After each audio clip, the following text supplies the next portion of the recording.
আজকে আমি আপনাদেরকে বানিয়ে দেখাবো প্রন চিলি। আর এই প্রন চিলি বানানো কিন্তু এত বেশি কঠিন না, একদম সহজে কিন্তু বানিয়ে নিতে পারবেন। আর এটা খেতেও কিন্তু বেশ মজা। আসসালামু আলাইকুম, welcome back to my channel. যেখান থেকে দেখছেন আশা করি সবাই খুব ভালো আছেন।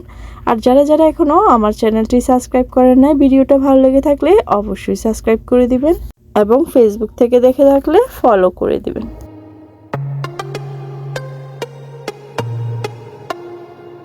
मिलेंगे एक साथ लिए दोस्ती के हाथ।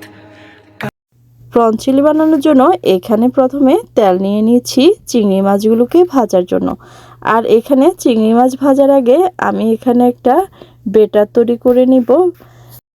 প্রথমে এখানে নিয়ে নিচ্ছি আধা কাপ ময়দা এবং 3 টেবিল চামচ কর্নস্টার্চ। এরপরে আধা চা চামচ মরিচ এবং 1 চা চামচ ধনিয়া এবং জিরার গুঁড়া, পরিমাণ মতো লবণ আর ব্ল্যাক পেপার। এবার ভালো করে মিক্স করে নিতে হবে। আধা কাপ পানি দিয়ে এটাকে ভালো করে গুলিয়ে নিয়েছি।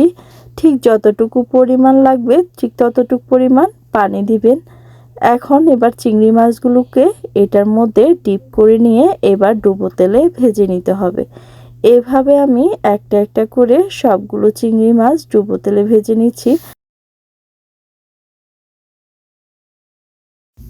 এখন চিংড়ি মাছগুলোকে ডুবো তেলে ভেজে নিব। আর চিংড়ি মাছগুলো ভাজার সময় অবশ্যই চুলার আগুনটা একদম হাইয়ে রাখতে হবে।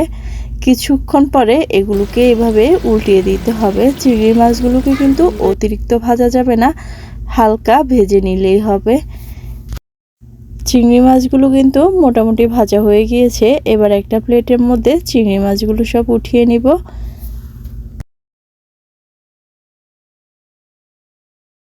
এখানে প্রন চিলি বানানোর জন্য সসের একটা মিশ্রণ বানিয়ে নিব।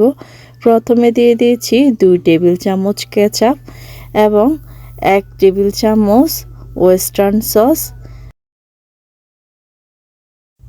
2 টেবিল চামচ সয়া সস, একটা লেবুর অর্ধেকটা পরিমাণ লেবুর রস দিয়ে দিচ্ছি। দিয়ে দিচ্ছি 4 কোয়া রসুন কুচি। রসুনগুলোকে তেলের মধ্যে হালকা ভেজে নিব। দিয়ে দিচ্ছি 1 কাপ পেঁয়াজ কুচি, 2টা ক্যাপসিকাম, একটা হচ্ছে অরেঞ্জ কালার, একটা হচ্ছে রেড কালার। আর এগুলোকে সবগুলোকে কিন্তু কিউব করে কেটে নিয়েছি। এবার এগুলোকে তেলের মধ্যে ভালো করে নেড়ে চেড়ে নিতে হবে। এখন দিয়ে দিচ্ছি ভেজে রাখা চিংড়ি মাছগুলো। ফ্রাই প্যানের মধ্যে নাড়ানোটা একটু কষ্ট হয়ে যাচ্ছে, এজন্য আমি একটা পাতিলের মধ্যে নিয়ে নিচ্ছি। এখন সসগুলোকে মিক্স করে নিয়ে এবার এখানে দিয়ে দিচ্ছি। সসগুলো দিয়ে এবার ভালো করে একটু নেড়ে চেড়ে দিতে হবে। আমি এখানে পুরো সসটার পুরোটাই দিয়ে দিচ্ছি।